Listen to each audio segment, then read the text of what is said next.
A dramatic rescue during last night's storm. Had the crew of the Merit not been nearby, this might be a much different story tonight. NBC 10's RJ Heim is live in the newsroom with specifically what happened. RJ?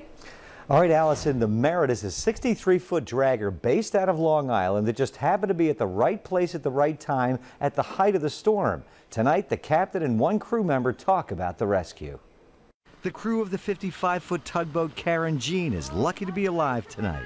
Their boat lies on the ocean floor nearly 90 feet down, 2.5 miles off Scarborough Beach, still tethered to the 110-foot barge it was pulling when Wednesday night's storm hit hard.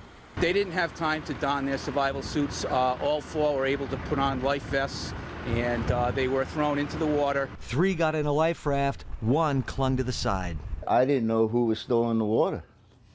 I don't know if I'm going to run them over. I don't know if I'm going to get a stabilizer bird caught into this tow wire. We could have got pulled over and down ourselves. Minutes before, Captain Sid Smith and 2 crew members of the Merit, based out of Long Island, were ready to seek shelter in Newport because of the storm.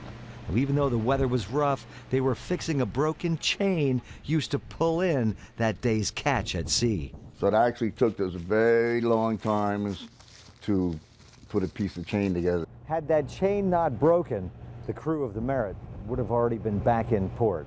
But then they heard the Mayday call. When I heard the call, it was just like somebody telling me you got to go.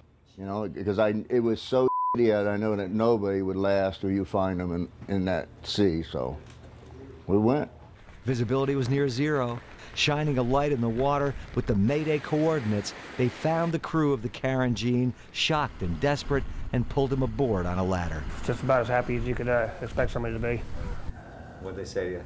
Oh, just thank God, shaking our hands and hugging us. If that happens to you, you hope somebody comes and gets you.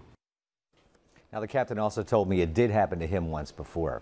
Coast Guard from Point Judith also heard the Mayday call and had dispatched 2 rescue boats, but no one will ever know if those extra minutes would have made the difference between life and death if Merit had not been nearby. The Coast Guard wouldn't release the names of those who were rescued from the Karen Jean. RJ Heim, NBC 10 News.